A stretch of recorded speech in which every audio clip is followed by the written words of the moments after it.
الحمد لله نحمده ونستعينه ونستغفره ونؤمن به ونتوكل عليه ونعوذ بالله من شرور أنفسنا ومن سيئات أعمالنا من يهده الله فلا مضل له ومن يضلله فلا هادي له ونشهد أن لا إله إلا الله وحده لا شريك له ونشهد أن سيدنا وسندنا وشفيعنا وحبيبنا ومولانا محمد وبارك وسلم.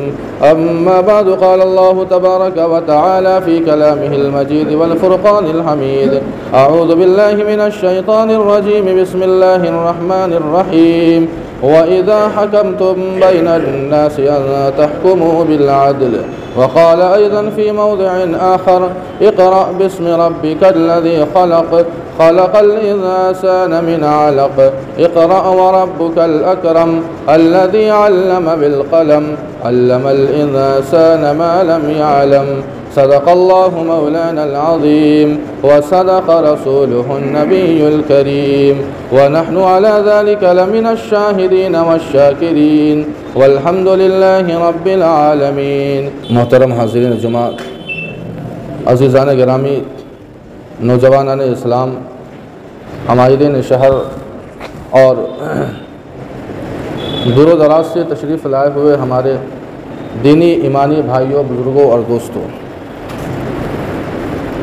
یہ مہینہ ربیع الثانی کا مہینہ چل رہا ہے اور ربیع الاول کے شروع مہینے سے جیسا کہ ہم آپ جانتے ہیں کہ مکمل ایک مہینہ اللہ کے نبی علیہ الصلوۃ والسلام کی جو سیرت ہے، جو حالات ہے، ان کے تعلق سے باتیں آ رہی ہے. ولادت سے نبوت تک، یعنی جب اللہ کے نبی علیہ الصلوۃ والسلام کی ولادت ہوتی ہے تب سے نبوت تک، یہ اتنا جو زمانہ ہے، ابھی ہم اور آپ ان کے حالات کو ہم اور آپ سن رہے ہیں. اور پچھلے جمعہ جیسا کہ ہمیں اور آپ کو معلوم ہوگا کہ بات یہاں تک آئی تھی کہ 25 سال کی عمر میں اللہ کے نبی علیہ الصلوۃ والسلام نے ملک شام کا سفر کیا. دوسرا سفر تھا. 12 سال کی عمر میں پہلا سفر اور 25 سال کی عمر میں دوسرا سفر بغرض تجارت. اور اس دوسرے سفر کی خصوصیت یہ تھی کہ اس بار اللہ کے نبی علیہ الصلوۃ والسلام ام المؤمنین حضرت خدیجۃ الکبریٰ رضی اللہ عنہا کا سامان تجارت لے کر گئے تھے. یہ پورا واقعہ ہمارے اور آپ کے سامنے ہے. اور اس کے بعد 2 مہینہ 25 دن کے بعد اللہ کے نبی علیہ الصلوۃ والسلام کا حضرت خدیجہ کا نکاح ہوتا ہے. حضرت خدیجہ کا تیسرا نکاح ہوتا ہے اور اللہ کے نبی علیہ الصلوۃ والسلام کا پہلا نکاح ہوتا ہے. جو لوگ اللہ کے نبی علیہ الصلوۃ والسلام کے اوپر الزامات لگاتے ہیں انہیں سوچنا چاہیے کہ ایک نوجوان جو 25 سال کا نوجوان ہے آخر بیوہ سے کیسے شادی کر سکتا ہے.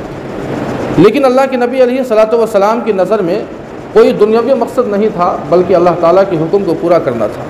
اسی لیے اللہ کے نبی علیہ الصلوۃ والسلام نے حضرت خدیجۃ الکبریٰ رضی اللہ عنہا سے نکاح فرمایا. نکاح ہونے کے بعد اللہ کے نبی علیہ الصلوۃ والسلام اور حضرت خدیجۃ الکبریٰ رضی اللہ عنہا یہ دونوں اپنی زندگی میں مگن ہیں اور اللہ کے نبی علیہ الصلوۃ والسلام اللہ تعالیٰ کی عبادت میں مشغول ہے. جو آپ کی خصوصیات ہے ہم اور آپ برابر سن رہے ہیں کہ جو شروع سے غریبوں کی مدد کرنا، یتیموں کی مدد کرنا، اچھے کاموں میں حصہ لینا، اچھے کاموں میں، نیک کاموں میں، سماجی کاموں میں حصہ لینا. اس سے پہلے آپ نے حلف الفضول اور حرب الفجار کے تعلق سے لڑائیاں آپ نے سنی کہ کس طرح مکہ کے اندر وہ لڑائیاں ہوتی تھی، جنگ ہوا کرتی تھی، لیکن اللہ کے نبی علیہ الصلوۃ والسلام نے اسے ختم فرمایا. 35 سال کی عمر ہے، بات اصل یہاں چل رہی تھی. اور 35 سال کی عمر میں خانہ کعبہ کی تعمیر تیسری مرتبہ ہو رہی ہے. ابتدائے عالم سے اب تک تقریباً 5 مرتبہ خانہ کعبہ کی تعمیر ہو چکی ہے. ویسے تو اور بھی روایات ہے 10 مرتبہ، 11 مرتبہ، 12 مرتبہ، لیکن جو سب سے مستند جو روایت ہے، جو بات ہے، وہ یہ ہے کہ اب تک 5 مرتبہ خانہ کعبہ کی تعمیر ہو چکی ہے. سب سے پہلی تعمیر حضرت آدم علی نبینا علیہ الصلوۃ والسلام نے فرمائی تھی اور سب سے پہلے انسان اور دنیا کا سب سے پہلا گھر فرشتوں کو اللہ تعالیٰ نے مدد کے لیے بھیجا. اور حضرت آدم علیہ السلام جب خانہ کعبہ کی تعمیر سے فارغ ہوتے ہیں تو حضرت آدم علیہ السلام کو کہا جاتا ہے کہ آدم آپ پہلے انسان ہیں اور یہ زمین کا پہلا گھر ہے، یہ سب سے پہلا گھر ہے. اس لیے آپ اس کا طواف کریں، آپ اسے پاک صاف رکھیں اور آپ اس کی عبادت کریں۔ یہ پہلی تعمیر تھی جو حضرت آدم علیہ الصلوۃ والسلام نے کی تھی، لیکن طوفان نوح کے زمانے میں وہ تعمیر حضرت آدم علیہ الصلوۃ والسلام نے کی تھی وہ ختم ہو گئی تھی طوفان نوح کے زد میں آ کر۔ اس کے بعد دوسری تعمیر ہم آپ بھی جانتے ہیں جس کا تذکرہ اللہ تعالیٰ نے قرآن پاک میں فرمایا حضرت ابراہیم علیہ السلام اور حضرت اسماعیل علیہ السلام کے ذریعے، وَإِذْ يَرْفَعُ إِبْرَاهِيمُ الْقَوَاعِدَ مِنَ الْبَيْتِ وَإِسْمَاعِيلُ۔ قواعد کے اوپر، قواعد کے معنی بنیاد کے، جڑ کے، جس کو ہم آپ کرسی کہتے ہیں، کرسی، یہ کرسی یہ باقی تھی، یہ بنیاد باقی تھی۔ طوفان نوح کے زمانے میں جو دیواریں تھیں وہ ختم ہو گئی تھی، تو حضرت ابراہیم علیہ الصلوۃ والسلام کو اللہ تعالیٰ نے کہا کہ آپ اس قواعد کے اوپر، اس کرسی کے اوپر آپ تعمیر کریں۔ چنانچہ حضرت ابراہیم علیہ الصلوۃ والسلام باپ بیٹے نے مل کر اس کی تعمیر کی۔ یہ دوسری تعمیر تھی، اور اس تعمیر کی اہم بات یہ تھی کہ یہ غیر مسقف تھی، یعنی چھت نہیں تھی، اور اس کے علاوہ دو دروازے تھے، ایک آنے کے لیے، ایک اندر جانے کے لیے، ایک باہر نکلنے کے لیے، اور جو گھر تھا، جو دروازہ تھا، بالکل برابر تھا۔ یہ دوسری تعمیر۔ اور یہ تیسری تعمیر کا وقت ہے جب اللہ کے نبی علیہ الصلوۃ والسلام کی عمر 35 سال کی ہوتی ہے۔ 35 سال کی عمر میں قریش نے یہ مشورہ کیا کہ چونکہ طوفان آ گیا تھا اور بارش کا پانی جمع ہو جاتا تھا، خانہ کعبہ کی جو دیواریں تھیں بہت بوسیدہ ہو گئی تھی، سارے لوگوں نے مشورہ کیا، اللہ کے نبی علیہ الصلوۃ والسلام بھی اس میں شریک ہے، اور سارے لوگوں کے آپسی مشورے سے یہ بات طے پائی کہ اللہ کے گھر کو بنانا ہے۔ اور یہ تیسری تعمیر ہونے جا رہی ہے جب اللہ کے نبی علیہ الصلوۃ والسلام کی عمر 35 سال کی ہے، 35 سال کی عمر میں، اور جب سارے لوگوں نے اس بات پر اتفاق ظاہر کیا کہ اللہ کے گھر کو بنانا ہے، تو اللہ کے نبی علیہ الصلوۃ والسلام کے والد مرحوم کے جو ماموں جان تھے، جو سب سے معمر تھے، وہ کھڑے ہوئے اور انہوں نے ایک چھوٹی سی تقریر کی، اور تقریر میں انہوں نے یہ کہا کہ دیکھو یہ اللہ کا گھر ہے، یہ پاک گھر ہے، لہٰذا کوئی بھی شخص اللہ کے اس گھر میں ناپاک مال نہیں لگائے گا، سود کا، چوری کا، زنا کا، ڈکیتی کا، جوے کا، کوئی بھی اس طرح کا مال اللہ کے گھر میں نہیں لگائے گا۔ اور حصہ متعین کر دیا کہ فلاں قبیلہ فلاں دیوار، فلاں قبیلہ پچھمی دیوار، پوروی دیوار، دکھنی دیوار، اتری دیوار، اس طرح سے متعین کر دیا گیا۔ سارے لوگوں نے اس بات پر اتفاق ظاہر کیا اور سارے لوگ متفق ہو گئے کہ اللہ تعالیٰ کے گھر کو بنانا ہے، اور ہر ایک نے اپنے حصے کے بقدر جو خدمت انجام دینی تھی ساروں نے انجام دی۔ لیکن سب سے بڑا مسئلہ جو مکہ والوں کو، جو قریش کو یہ ڈر ستا رہا تھا، اور وہ اس بات کا ڈر ستا رہا تھا کہ اس سے پہلے جو ابرہہ آیا تھا اللہ تعالیٰ کے گھر کو منہدم کرنے کے لیے، اس کا کیا حشر ہوا، ان کی نظروں کے سامنے ہے اور ہمارے علم میں بھی ہے کس طرح اللہ تعالیٰ نے تہس نہس کر دیا تھا۔ تو مکہ والوں کو اس بات کا ڈر ستا رہا تھا کہ جب اللہ کے گھر کو بنانا ہے تو اسے منہدم بھی کرنا ہوگا، اسے شہید بھی کرنا ہوگا۔ لیکن کچھ لوگوں نے کہا کہ ہمارا ارادہ اچھا ہے، ہمارا ارادہ اچھا ہے، اس لیے ہم اور آپ اللہ کے اس گھر کو پہلے شہید کر کے پھر اس کے بعد تعمیر کریں گے۔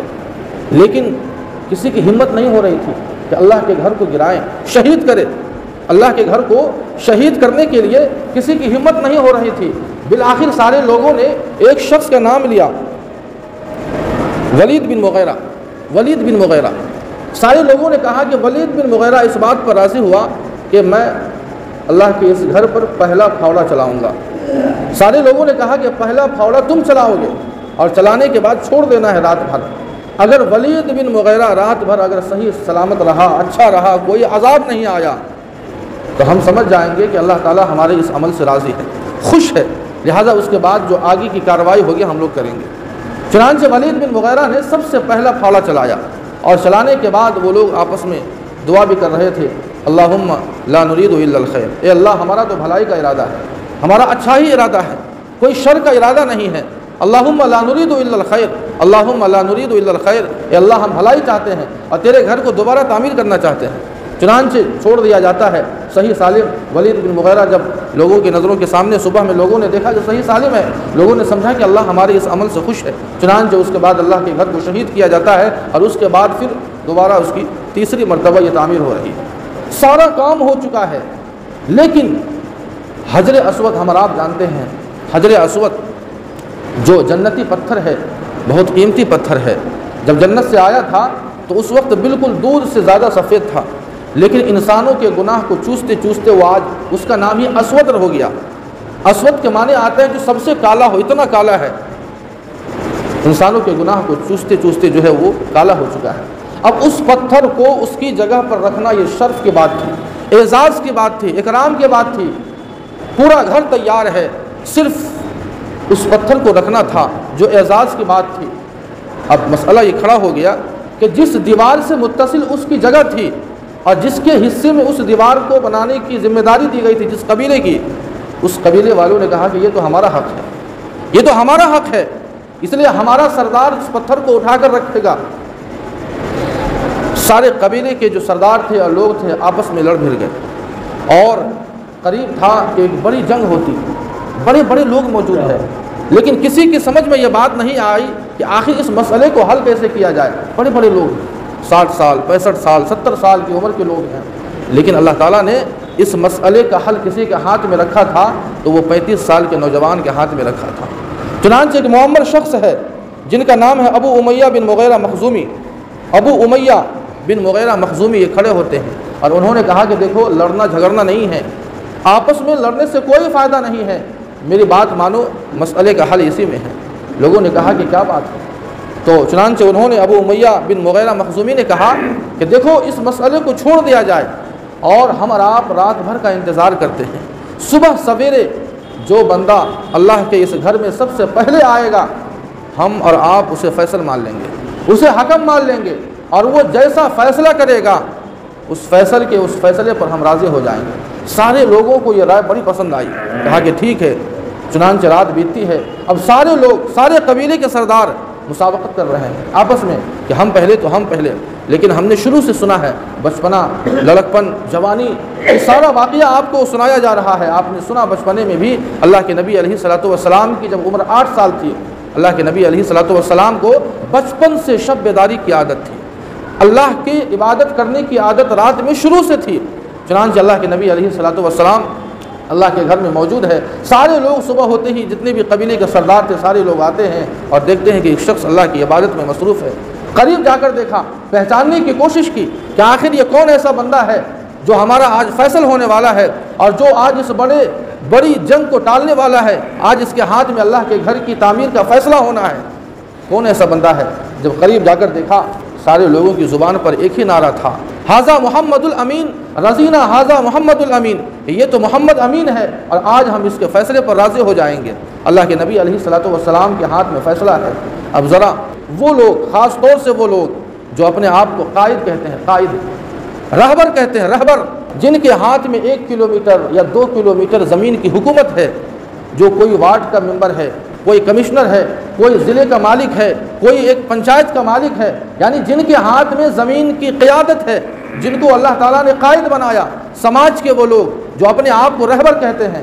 آگے کی بات بہت کان کھول کر آپ سنیں گے۔ اللہ کے نبی علیہ الصلوۃ والسلام نے جو ایک نمونہ پیش کیا ان رہبر کے لیے، ان قائدین کے لیے، کہ آخر رہبر کی پہچان کیا ہے، ان کی علامت کیا ہے، ان کا کارنامہ کیسا ہونا چاہیے۔ اللہ کے نبی علیہ الصلوۃ والسلام کے ہاتھ میں یہ پورا فیصلہ تھا، اور چاہتے تو اکیلے اپنے ہاتھ میں حجر اسود کو اٹھاتے اور اسے نصب کر دیتے، لیکن اللہ کے نبی علیہ الصلوۃ والسلام کی عمر 35 سال ہے، حکمت اور دانائی کے امام ہے، اللہ تعالیٰ نے علم و حکمت سے نوازا تھا، اور کس طرح اللہ کے نبی علیہ الصلوۃ والسلام نے فیصلہ کیا، ایک چادر منگوائی، اور چادر منگوانے کے بعد سارے قبیلے کے سرداروں سے کہا کہ آپ لوگ چادر کے کونے کو پکڑ لیجیے۔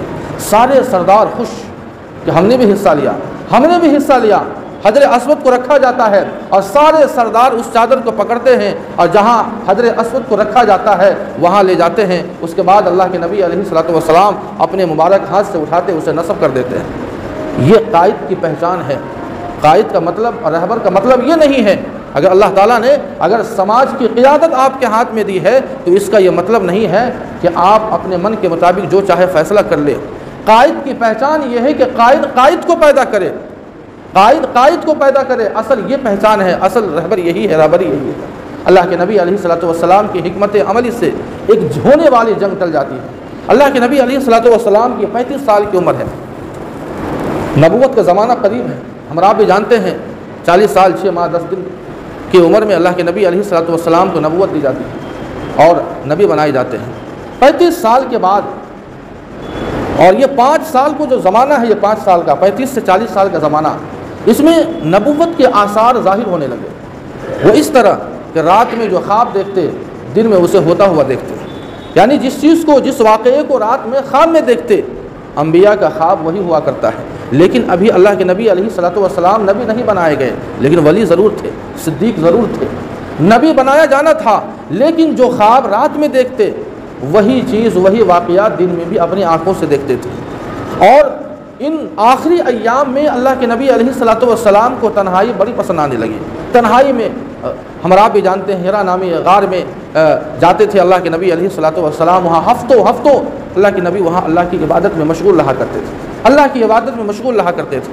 ام المؤمنین حضرت خدیجۃ الکبریٰ رضی اللہ عنہا وہ توشہ تیار کرتی اور اسے اللہ کے نبی علیہ الصلوۃ والسلام کو دے دیتی، ہفتوں 10 دن وہاں رہتے، اللہ کی عبادت کرتے، تنہائی میں اللہ کے نبی علیہ الصلوۃ والسلام رہا کرتے تھے۔ بالآخر وہ وقت بھی آتا ہے جب نبوت اللہ کے نبی کو دینی تھی، اور نبوت کا وقت اور رسالت کا وقت آ چکا ہے۔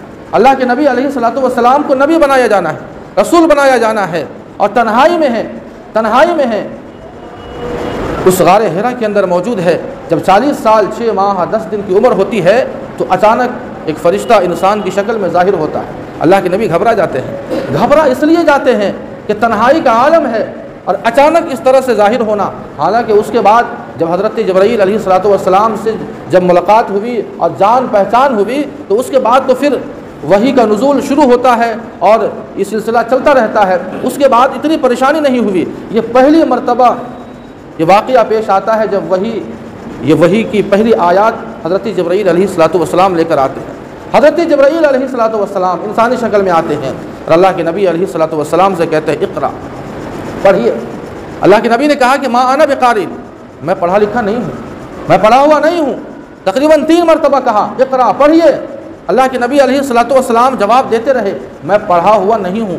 اب اس کا مطلب یہ نہیں ہے، آج کل تو بحث بھی چل رہا ہے کہ اللہ کے نبی امی تھے۔ اس بات کو بہت ہمارا آپ دھیان سے سنیں، اللہ کے نبی علیہ الصلوۃ والسلام سے زیادہ اس کائنات میں کسی کے پاس علم نہیں ہے، کسی کے پاس نہیں ہے۔ اللہ کے نبی علیہ الصلوۃ والسلام کے حالات کو ہم سن رہے ہیں شروع سے۔ اگر آپ غور کریں گے تو آپ کو معلوم ہوگا کہ ظاہری سہارے جتنے تھے سارے ظاہری سہاروں سے آپ محروم ہو گئے۔ والد کا سایہ تو پہلے اٹھ چکا تھا، والدہ 6 سال کی عمر میں چلی جاتی ہے، دادا 8 سال کی عمر میں، یعنی جو ظاہری سہارے تھے وہ سارے کے سہارے اٹھتے چلے جا رہے تھے۔ کیوں؟ اس لیے کہ کل ہو کے ایسا نہ ہو کہ کوئی یہ دعویٰ کر دے کہ محمد صلی اللہ علیہ وسلم کے اندر جو کمال ہے یہ میرا کمال ہے، اور یہ میں نے سکھایا ہے، یہ میری محنت کا نتیجہ ہے۔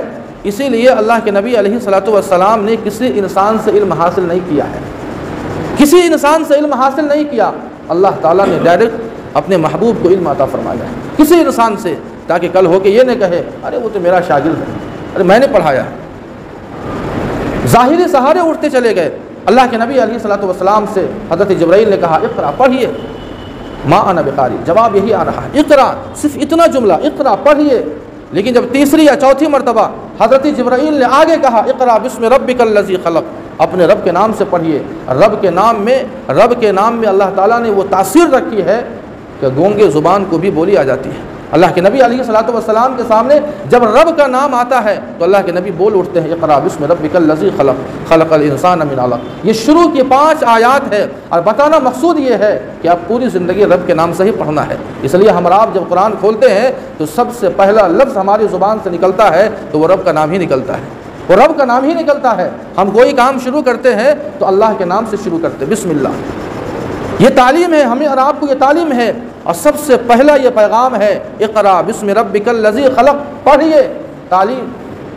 اور ہم وقت نہیں ہے کہ آخر تعلیم کے تعلق سے ہم اور آپ کہاں پر ہے بات کرنے کے لیے، لیکن ہم اور آپ سمجھ سکتے ہیں جس قوم کے اوپر سب سے پہلا پیغام یہ نازل کیا گیا پڑھیے پڑھیے، لیکن آج ہم اور آپ تعلیم میں سب سے پیچھے ہیں، اور اتنے پیچھے ہو گئے ہیں کہ پیچھے اب کوئی جگہ باقی نہیں ہے۔ ضرورت اس بات کی ہے کہ سب سے پہلے پیغام کو ہمیں اور آپ کو اپنانا ہے۔ وحی کا آغاز شروع ہوتا ہے، یہ سب سے پہلی وحی نازل ہو رہی ہے۔ اسی لیے امام بخاری نے سب سے پہلا باب جو قائم کیا وہ باب بدء الوحی الی رسول اللہ صلی اللہ علیہ وسلم، یہ سب سے پہلا باب، وحی کا آغاز یہی سے ہو رہا ہے۔ پورا قرآن نازل ہوا۔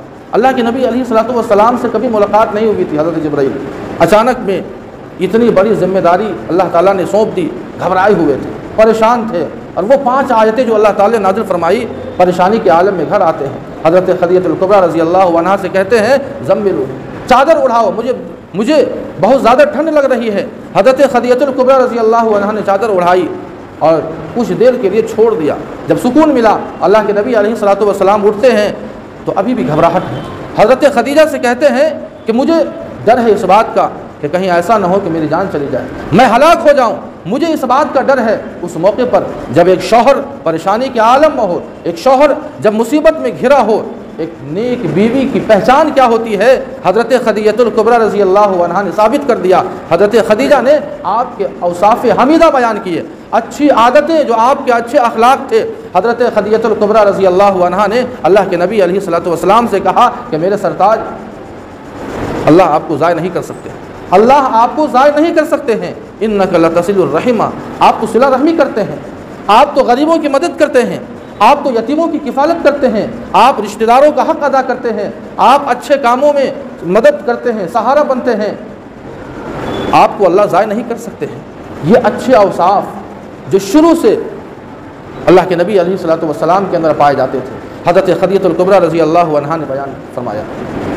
لیکن پھر بھی حضرت خدیجہ الکبریٰ رضی اللہ عنہا نے مزید تسلی کے لیے کہ آخر ماجرا کیا ہے، ورقہ بن نوفل کے پاس جاتی ہے۔ اللہ کے نبی علیہ الصلوۃ والسلام اپنے شوہر کو لے کر ورقہ بن نوفل کے پاس، آپ نے ورقہ بن نوفل کا نام اس سے پہلے سنا ہوگا۔